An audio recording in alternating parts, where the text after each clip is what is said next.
이유근의 주식사냥, 우주사냥의 이군입니다. 자, 오늘 10월 21일입니다. 오늘 여러분 말씀드릴 부분은 제가 이전 영상에도 한번 업로드를 해드렸지만 이제 삼성전자의 위기, 삼성그룹의 위기 말씀을 드렸는데 진짜 현실화되고 있는 모습이죠. TSMC에서도 밀리고 이제 심지어 메모리 반도체에서도 지금 뭐 SK하이닉스에서 밀리고 있고 삼성전자의 진짜 뭐 약간 오버해서 말하자면 진짜 어 삼성전자가 굉장히 지금 위태로운 상황에 놓여져 있다라고 봐도 과언이 아닐 정도로 외국인도 계속 팔고 있고 삼성전자가 또 HBM에 대한 부분에 있어서 엔비디아 테스트 통과도 결국 이제 흐지부지 되는 상황이고요. 그래서 삼성전자가 도대체 왜 이게 위기를 맞는지 제가 물론 뭐 정확하게 전문적인 지식은 가지고 있지는 않지만 살펴보면서 우리가 그 삼성전자 또 반도체 업황에서 우리가 살 길은 무엇인지 대응 전략은 무엇이 될까 그걸 한번 살펴보도록 하겠습니다. 일단 먼저 그 제가 이제 10월 달에 말씀드렸던 종목군들 자 리뷰를 잠깐 해드릴게요. 진짜 하나바이오 파마가 크게 올라가고 있어요. 하나바이오 파마가 제가 사실 9월 달에도 말씀을 드리고 10월 달에도 다시 말씀드리면서 하나바이오 파마는 무조건 간다.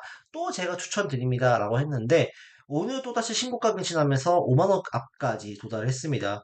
하나바이오 파마는 조정시 매수 관점으로 보셔도 충분하다. 그러니까 뭐 더 올라갈 수도 있겠지만 조정 나왔을 때 음봉시 매수 관점으로 여전히 유효하다 그렇게 볼 수 있을 것 같고요. 그다음에 뭐 페스케 홀딩스, 또 바이오다인, 풍산이 오늘도 신고가를 갔죠. 풍산도 오늘 7만 3천 원까지 올라가면서 20% 거의 수익률을 기록을 했고, 넥스트칩 좋은 모습 보여주고 있고요. 그다음에 갤럭시아 모니터링 신고가 가는 모습 보여줬습니다. 이제 화장품 관련주 중에서 LG생건이나 또 게임 관련주도 다시 한번 또 부상할 수 있겠다는 생각이 들기 때문에 잘 살펴보시고 반도체 소부장 관련주들은 그래도 봐야 됩니다. PSK 홀딩스 지켜봐야 되고 테크인 그다음에 제가 이제 오늘 좀 더 몇 종목을 더 가져왔어요. 그래서 파크 시스템즈와 또 방산 쪽에 코츠 테크놀로지 그다음에 가온전사 전력 인프라죠. F클론 카티치로제 관련주인데 이 종목군들도 한번 눈여겨 보실 필요가 있겠다라고 생각이 들고 특히 코츠 테크놀로지나 애플론 같은 경우는 좀 시가총액이 작기 때문에 각각 의 손절가를 먼저 제시를 해드렸습니다. 그래서 잘 보시면 좋을 것 같고 롯데 시스템즈는 좀 조정이 좀 깊게 들어오면 조금 더 보면 좋지 않을까라고 생각이 들어서 일단은 관심 종목이 나왔다는 거 HPSP도 마찬가지 이렇게 정리하겠습니다. 그래서 지금 보시는 것처럼 이제 바이오 관련주들이 계속적인 뭐 좋은 모습을 보여주고 있고 그동안에 비만 치료제가 많이 올라갔잖아요. 한미약품도 지금 금요일 날에 거의 5% 가까이, 6% 가까이 상승을 했었고, 또 비만 치료제의 또 펩트론 같은 경우, 펩트론이나 데몽에레스나 블루엠텍 많이 좋은 모습을 보여줬고, 오늘은 또 기존의 그 바이오텍 종목군들이 강하게 움직였죠. 알테오전이 드디어 40만 원 언저리까지 올라갔고, 리가켄 바이오도 신고가를 경신했고, 유한양행도 다시 한번 신고가를 엿보고 있고, 또 하나바이오파마는 오늘 아주 기분 좋게 양봉으로 올라가는 모습 보여줬고요. 에이프릴바이오, ABL바이오 다 좋은 모습. 에이프릴바이오, 에이프릴바이오도 잘 봐야 된다. ABL바이오도 잘 봐야 된다. 이런 말씀을 또 계속적으로 드리도록 하겠습니다. 그다음에 삼성바이오로직스 여전히 신고가 앞두고 있고요. 그다음에 바이넥스, 바이넥스는 좀 처지고 있지만 그래도 바이오 관련주들이 계속적으로 우리가 봐야 된다. 조정시 매수 관점으로 봐야 된다. 적어도 하반기까지는 바이오가 주도주이기 때문에 바이오가 없으면 소외될 수밖에 없대요. 반도체가 어렵고 2차 전지가 어렵잖아요. 2차 전지 같은 경우는 특히 트럼프가 되게 되면 아주 곤란해집니다. 근데 이제 해리스가 되면은 그때부터는 조금씩 이제 역전의 드라마가 나올 수 있겠지만 트럼프가 된다고 하면 정말로 더 깊은 아, 죽음의 계곡, 데스밸리를 겪어야 되기 때문에 일단은 2차 전지는 조금 더 유해한 관점. 그나마 내가 본다고 하면 전고체 배터리가 그나마 괜찮겠다. 라는 입장을 드리도록 하겠습니다. 지금 요즘 제약바이오 쪽에서 여러분들이 놓으셔야 된다라는 말씀 드리고 오늘은 또 지노믹 트리가 또 강하게 또 움직였죠. 한번 튈 수 있는 그런 자리이긴 한데 어쨌든 제약바이오 쪽에 관심을 끝까지 가져보시라. 라고 말씀을 드리도록 하겠습니다. 세트리온도 참 어렵지만 세트리온도 후퇴할 자리는 아니에요. 세트리온도 오늘 ADC 치료제를 내년에 출시하겠다고 오늘 뉴스에 나왔더라고요. 그래서 ADC 관련주를 엮이면서 이 세트리온도 다시 한번 ADC가 지금 전 세계의 제약바이오 핫 이슈거든요. 비만 치료제와 더불어서. 그래서 이 ADC 쪽에 대한 성과가 나오기 시작한다면 세트리온도 충분히 더 새로운 모멘텀을 따라서 우상향할 수 있는 가능성이 충분히 있다. 라고 보여지기 때문에 장기적으로는 좋다 말씀드리도록 하겠습니다. 이어서 오늘의 본론 조제를 접근해 보겠습니다. 오늘 제가 말씀드릴 부분은 뭐냐면 반도체의 위기, 삼성전자의 위기예요. 제가 이제 삼성의 파운드리를 검색을 하잖아요. 그러면은 뉴스가 이런 기사가 다 나와요. 그렇죠? 위기의 인텔이 삼성에서 찾아왔다. 이것도 말씀드리긴 하겠지만 친저가, 이재용 위기 극복 메시지 내놓을까? 그쵸? 그다음에 뭐 TSM 좀 엎치락뒤 치락한다.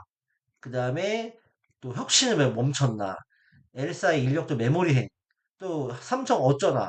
이런 부분들이 다 어떻게 위기와 또 어려움의 어떤 삼성전자의 이 얘기가 계속적으로 나오고 있어요. HBM4 희망의 부시가 있을까? 또 갈등설에 도움이 될까? 이거는 뭐 다른 얘기긴 하지만.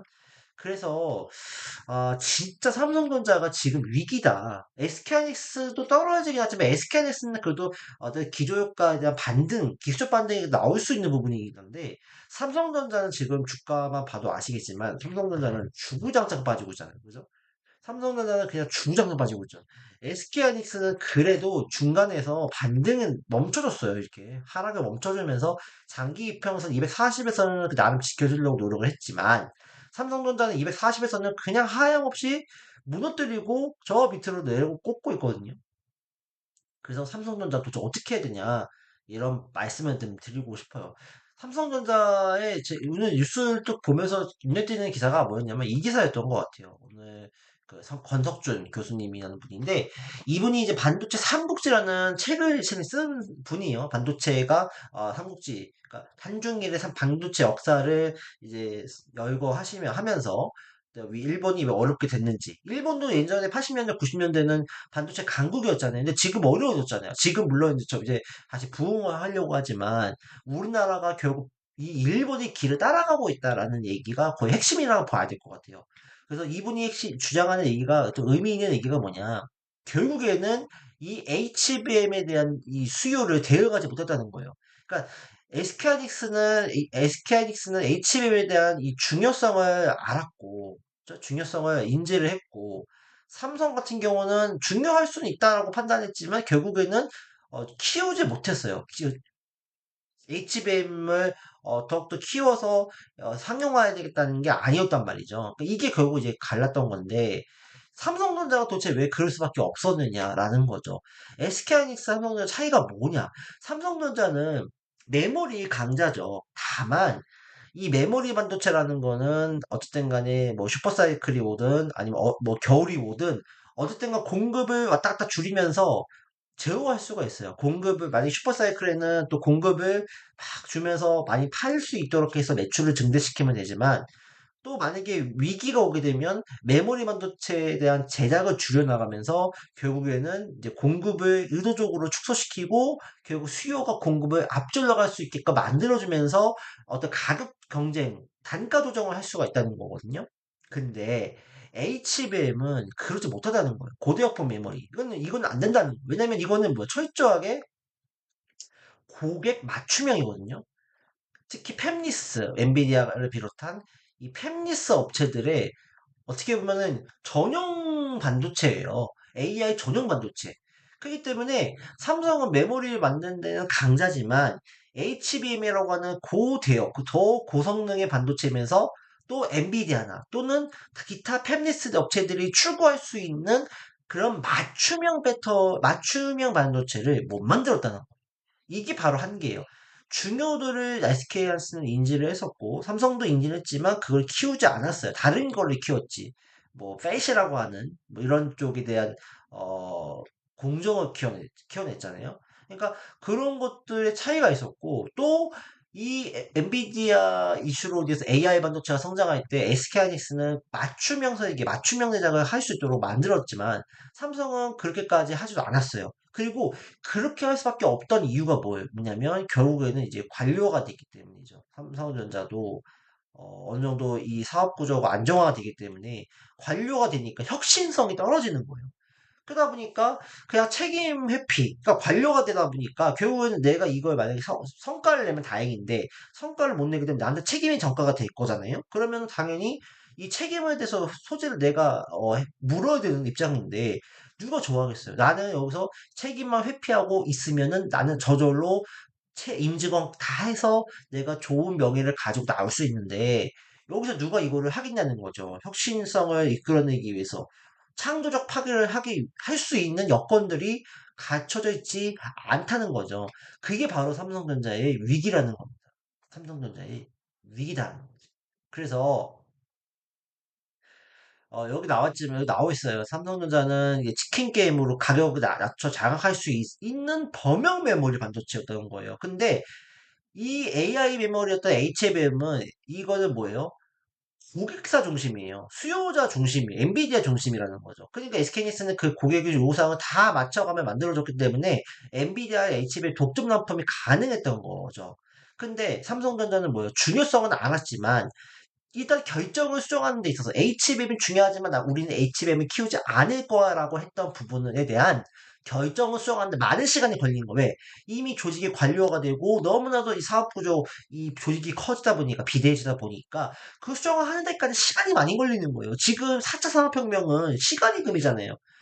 이 정말 혁신적인 상업을 만들기 위해서는 빨리 규제를 타파하고 새로운 모멘텀을 가지고서 어떤 새로운 시도를 해야 되는데 이미 삼성전자는 관료가 됐기 때문에 그거를 결정하는 과정에 있어서 굉장히 많은 절차가 필요하고 제지점이 발생한다는 거죠. 그래서 보수화되고 있고 그렇죠? 새로운 투자에 대한 어떤 모험적 투자가 보수화되고 있다는 거. 그렇기 때문에 결국 이것이 삼성은 세계 1등을 만들어준 사업 방식에 벗어날 준비가 안 돼 있다는 거죠. 관료화되어 있고 옛날 방식에 고착화되어 있고 그런 상황이라는 거죠.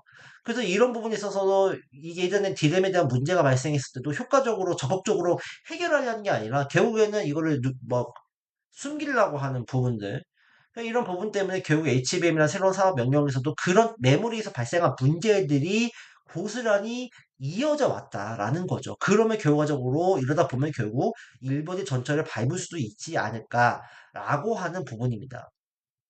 그래서 지금 삼성전자의 위기는 대만의 TSMC 따라잡아야 되지만 지금 일본의 추격 그리고 중국의 도전을 또 뿌리쳐야 되는 중차대한 위기에 놓여져 있다는 거예요.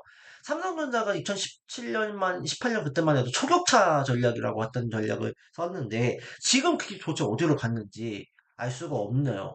지금 결론적으로는 TSMC 따라잡기가 지금 굉장히 어려운 상황. 심지어 지금 TSMC의 비메모리 반도체 쪽의 점유율이 계속적으로 우상향하고 있는 모습을 보여주고 있다는 거죠. 한간에서는 뭐 거의 80%까지도 가져가는 거 아니냐는 얘기까지 나오고 있으니까요. 중국도 굉장히 도전이 거세고 있어요. 물론 미국의 규제 때문에 이것이 또 자초될 수도 있지만 중국은 계속적으로 시도하고 있어요. 기술자를 영입하고 그러고 해외 기술을 빼돌리려고 하고 있죠. 그러다 보니까 결국에는 이런 것들이 결국에는 사면초가에 놓여진 삼성이다라는 측면입니다. 정말 심각한 문제라고 봐야 돼요. 이게 한 문장에 다 나와 있어요. AI 반도체는 고객 중심의 맞춤형 설계가 이루어지고 생산이 이루어져야 되는데 삼성전자는 기존에 있던 어떤 범용 메모리 시장에서 이 특화가 돼 있다 보니까 그냥 내가 뭐이 슈퍼사이클이면 많이 납품하고 만약에 반도체 겨울이 온다 축소기가 온다 그러면 내가 가격을 내가 뭐 이렇게 공급을 축소해서 이런 가격 경쟁을 통해서만 했었던 거죠. 어떤 내가 이 사람들을 위해서 맞춤형 설계를 한다든지 새로운 시도를 한다든지 하질 않았다는 거죠. 그러다 보니까 대응이 늦었던 거죠. 그리고 결정을 수정하는 절차 자체도 늦고 그런 상황이라고 볼 수 있는 거죠. 이런 상황이라면 삼성전자에 투자를 할 가치가 있을까? 라고 생각할 수밖에 없죠. 도대체 누가 투자를 할까요? 이런 상황에서. 그래서 다행인 거는 뭐냐면 제가 개인적으로 생각했을 때는 이거예요. 인텔이 삼성을 사랑했다. 왜 찾아왔을까요? 인텔도 파운드리 부분에서 TSMC를 추격하려고 노력하고 있는데 인텔이 안 돼요. TSMC가 너무 압도적으로 비메모리를 점유를 하고 파운드리를 점유를 하고 있기 때문에 인텔도 안 돼. 삼성도 안 돼. 그러니까 이런 독점 시장을 깨트리고자 인텔이 삼성과 협업을 하자. 라고 한 부분이죠. 그래서 저는 이 부분이 굉장히 의미가 있다라고 생각이 들어요. 어쨌든 삼성도 어렵고 인텔도 어려워요. 그렇기 때문에 지금 뭐 2분기 62.3%, 삼성은 11.5%라고 하지만 지금 이게 지금 70%, 80%까지 올라간다는 얘기가 나오고 있단 말이죠. 그럼 삼성전자, 인텔이 무조건 동맹을 맺어서 TSMC의 상대로 어떤 대응을 해야 되는 부분들이 충분히 연출이 돼야 되고 현실이 돼야 된다. 방법은 그거밖에 없습니다. 독점을 무너뜨리려고 하면 이 방법밖에 없어요. 결국 2, 3위가 합동을 해서 1위를 무너뜨릴 수 있도록 도전을 해야 할 수 있는 방법밖에 없습니다. 뭐 이런 얘기 결론적으로는 뭐 이런 얘기가 나오고 있지만 어쨌든 간에 굉장히 좀 의미 있는 얘기가 나라고 생각이 들고 이런 부분이 실제로 이루어져야 된다라고 생각이 좀 든다는 부분입니다. 그래서 지금 굉장히 삼성전자가 굉장히 어려운 위치에 놓여져 있다. 그러면 삼성전자가 그러면 이제 뭐 망하냐? 삼성전자가 망하느냐? 그리고 파운드 삼성에 대한 입지가 이제 무너지냐? 그거는 뭐 알 수 없어요. 왜냐 삼성전자는 그만큼 세계의 반도체 굴제 기업이고 우리나라는 1위 기업이고 삼성전자는 유보금도 많기 때문에 충분히 그런 대응은 충분히 할 수 있겠다. 다만 이제 관료주의에 대한 부분들, 그렇죠? 그다음에 빠른 패스트 트랙에 대한 부분들 이런 것들을 통해서 빠르게 비메모리나 파운드리로 할 수 있는 어떤 그런 존재 조건이 갖춰져야 되는 부분인데 아직까지 그런 부분이 없다는 게 아쉬운 뿐이죠. 그래서 결국에는 이 파운드리 위기를 극복하기 위해서 인텔과 협업하면서 이제 TSMC의 독주를 깨자. 이런 부분도 있을 거고. 두 번째, 이게 중요해요, 앞으로. 이제 삼성전자가 망하느냐, 반도체가 망하느냐라고 봤을 때, 결국 반도체의 해결, 삼성전자가 해결할 수 있는, 극복할 수 있는 부분이면서 이 반도체에 투자하는 여러분들이 관심을 가져야 될 부분을 바라보냐면, 결국에는 삼성전자의 M&A 또는 지분 투자, 입니다. 그러니까 파운드리에 대한 이 팹리스에 대한 기술에 대해서 삼성전자가 이제 알아줘야 돼요. 그네들을 접촉을 해서 그네들을 뭐 지분 투자를 한다든지 M&A를 해서 삼성전자와 충분히 또 직접적인 어떤 제휴를 하고 기술적인 협업을 통한 어떤 새로운 모멘텀을 만들어내야 되는 상황인데 삼성전자가 이게 잘 안 됐던 거예요. 그렇기 때문에 이제 앞으로 삼성전자는 이런 M&A, 또 지분 투자 이런 부분에 있어서 활성화를 시킬 거다. 라는 생각이 듭니다. 그러다 보면 결과적으로 반도체 소보장, 특히 기술력이 있는 반도체 소보장주에 대한 어떤 주가가 또 특히나 관심을 받겠죠. 주가의 어떤 움직임들이 주목해봐야 된다는 거예요. 반도체 소보장 기업들을 주목해야 한다는 거입니다. 그 다음에 새로운 거, 세 번째는 뭐냐면 새로운 어떤 반도체 신사업, 반도체 모멘텀 이런 것들이 이제 갖춰져야 되는 부분들이고 그런 것들을 최근에 이제 광반도체라고 하는 것들이 나오고 있어요. 광반도체라는 거는 이제 기존의 전기로 이제 이어졌던 거인데 이 전기의 이제 구리를 통해 전선을 통해서 이제 에너지를 공급할 때 AI는 굉장히 많은 에너지가 필요로 하잖아요. 그러다 보니까 이 에너지를 이게 그러니까 전력을 연결해주는 이 전선에서 뭐 과부하가 걸린다든지 아니면 약간 막혀가지고 제대로 이 AI의 시스템을 돌아가지 못하게 만드는 부분이 있다. 그러다 보니까 이거를 빛으로 하게 되면 빛은 빠르잖아요. 굉장히 빠르잖아요. 그러니까 그 빛으로 하면 더 빠르게 AI 시스템, AI에 대한 이 처리 과정을 보다 빠르게 처리할 수 있다라는 측면에서 광반도체가 주목을 받을 수 있다. 이 부분은 뭐 나중에 또 제가 한번 짚고 넘어가겠습니다. 그다음에 뭐 CXL이라든지 이런 부분들이 앞으로 계속적인 삼성전자가 새롭게 모멘텀을 만들어내서 결국에는 뭐예요? 기술의 선점 효과를 만들어낸다는 거예요.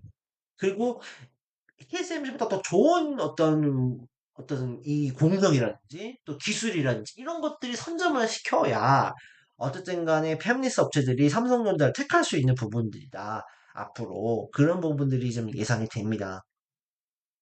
그래서 결론은 삼성의 파운드리 위기 극복할 수 있을 거라고 봐야 하지만 지금 이런 상황에서 삼성의 관료주의가 팽배하 있고 또 어떤 중소기업에 대한 어떤 기술력이 기업에 대한 뭐 투자도 좀 전무한 상황이고 모멘텀 부재하고 또 새로운 기술에 대한 어떤 투자도 꺼려하고 있고 이런 부분들 때문에 결론적으로 안 되지만 결국 이거 삼성전자가 극복해야 된다. 그리고 그 극복하기 위해서는 이재용 회장이 전면에 등장하면서 초강수를 둬야 된다.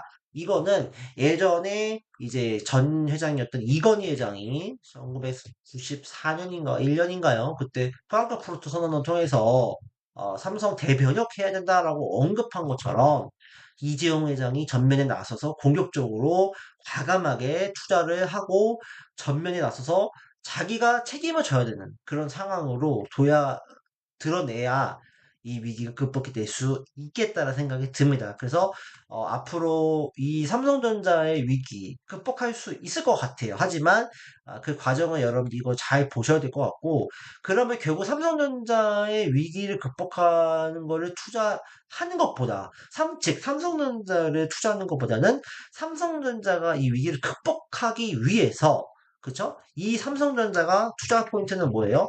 삼성전자가 이 위기를 극복하기 위해서 결국에는 많은 돈을 투자를 하겠죠.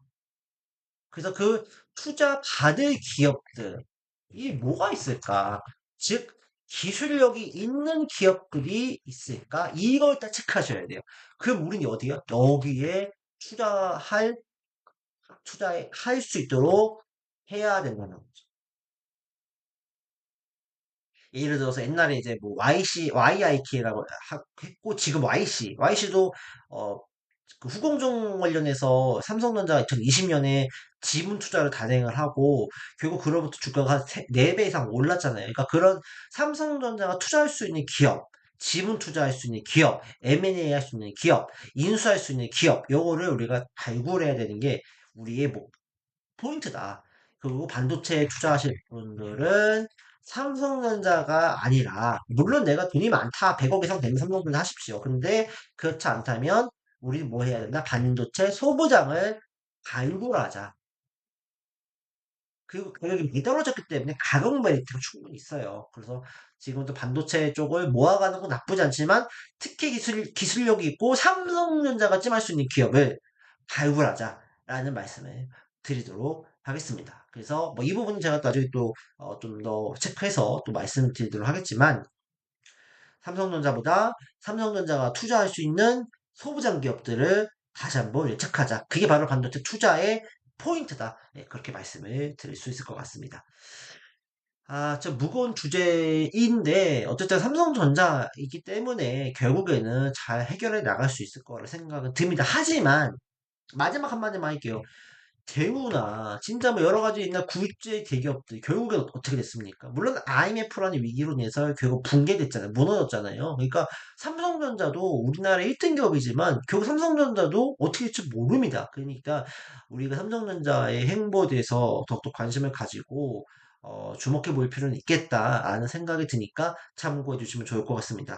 시청해 주셔서 감사하고요. 오늘도 고생 많으셨습니다. 감사합니다.